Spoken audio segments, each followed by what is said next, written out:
So the whole scale's just completely lost any meaning.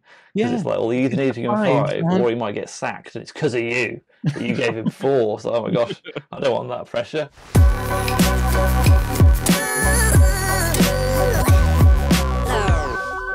The number of times where I see, like, you know, blind metrics used, right? So I was at one organization, and we put in a new help desk system, and it was about, you know, everybody on the service desk team was, you know, measured on how many knowledge base articles like went in this thing to make sure everybody was contributing, which was great for the first month. We had all the great ones go in. And the second month it got a bit, we had a few ropey. By the third and fourth month, everybody's just slamming crap into the knowledge base so nobody could find anything. It's like, stop your silly metrics, really, unless they're driving the right behaviors. I've seen where we've got credit control people incentivized, like, you know, they get paid more when they collect older debts, which sounds really good until you think of the consequence. They don't collect debts until they get old. Right? What are we doing? But it's all these wonderful metrics. Yeah. You get the behavior you measure. If you're measuring lines of code, I remember I went to an interview for an organization, and their idea of bonuses was the number of lines of code you write. I mean, like, no, that's terrible. Because you can write 10,000 lines of code you can write 10,000 lines of code to do one thing, or you can write a paragraph or like 5-6 lines that does the same thing. But the guy who's working smarter is going to get no bonuses, but the guy who just wrote 10,000 lines of code, bonus. Oh, it's all over the place, isn't it? Let's measure bugs in code, right? And reward people who have no bugs, so everybody spends forever like making sure there's no bugs and don't release anything. It's absolutely the most ridiculous. Or fix bugs. The number of bugs they fix, which is even worse, because what they do, they just put bugs in the code. To fix later. Yeah, I think good metrics. One of the consultancies I worked for, right, I had a metric that I had to have 2 consultations with my clients of like at least 15 minutes a month, which was absolutely ridiculous, right? Because what value can you get in 15 minutes? But that was the first part of the problem. But the next one was whether the client had anything to talk about or not. It's a blind metric that leads to really annoying behaviors. It's like, I'm sorry, computer says I have to like have a consultation with you so you don't forget who I am. I'd rather you waited until you had something good to talk about, and then we'll have a good conversation. It's like, really? Yeah. I mean, metrics is one, but I guess it's more like if you stop people from saying stuff, then you're always going to end up with a worse result, aren't you? Because I work for myself now, and if I get some direct clients that come and speak to me, I'm, hopefully helping them on the initial call to say, well, why do you want to do what you're proposing? Like, you come up with this solution, like, well, what's the problem that you're trying to fix, and why do you think that solution is going to fix it? Whereas sometimes I get referrals through IT companies, and they're like, well, the client said they want to do this. They want someone to go in for 3 months and do blah, blah, blah. So why do they want to do that? Why are they spending so much money doing that?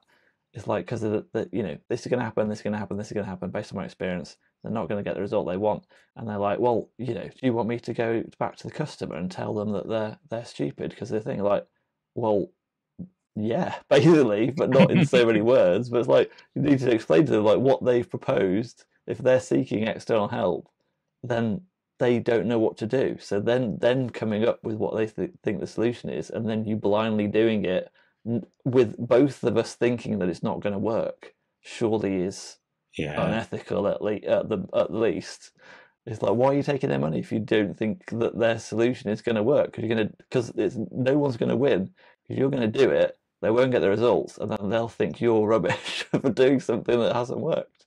So it's like, you need to be able to, whether it's your boss or a client or whatever, you got to be able to like, and even the metrics, and this is just a rubbish metric because it's making me do this. I always think of, whenever someone says metrics, I always think about GP Whereas like they force a bottleneck into their own system because you have to phone up 8:30, and then you can either get an appointment the same day or the same day in 2 weeks' time because the government's told them they have to see people in 2 weeks. But it's like, well, I don't want to see you. It's not urgent. I just want to see you in 3 weeks. I just want to be able to book it in whenever I'm free. It's like, no, you can't do that. So what? Why? Because you have to see you in 2 weeks. Like, well, I don't want to see you in 2 weeks. I don't want to see you either today or today in 2 weeks and nowhere in between and nowhere after. That makes zero sense. Yeah. But that's the behaviour the metric is doing. There was a book I remember reading about, I think it's called The Tyranny of Metrics. I'll have to Google it is exactly called that, Ali. Yeah, it's called. I mean, the title alone got me to buy the book. I mean, the title was so good. But it was talking about doctors in America. Now, this is a US-based data. They look at metrics in loads of different places and about teachers, but this one really stood out for me about surgeons. About good surgeons and the rates of. So to be a good surgeon, you have to have like a certain percentage of your clients, your patients rather, have to survive. So what happens is a lot of surgeons don't do difficult surgeries because if their patient dies, then they get a bad reputation. So what happens is there's loads of these great surgeons who never do any tough surgeries, but there's these other surgeons who do these tough surgeries to save lives, but they have bad record because obviously somebody has to do it. If you're not going to do it, you're going to have a great record. Amazing. But this guy has to, he wants to save lives. But because he wants to save lives, people die. It's the nature of the business for them. So they get really bad. So they won't get any bonuses. They might find it more difficult to get hired at the next hospital. And also, what it does mean, a lot of people find it difficult to find good surgeons because nobody wants to do the good surgeons. None of them want to do the operation. Yeah. It's the same. It actually risks people's lives. No, but it's similar like Leicester, like the kind of Gartner analysts. We have a Gartner service, and I'm very pleased with it. But it's the analysts are rated. They have these QVRs, these quick value ratings, where.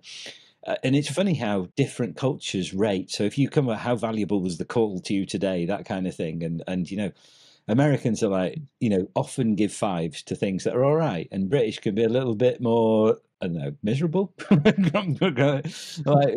might go, it was really good, but that's a 4. Did it blow my absolute socks off? No. So we're a little bit more, but it really means that like the analysts, where they could be of incredible help if they don't quite know, but are prepared to be like a thought partner with you, or think with you, or try and work something out.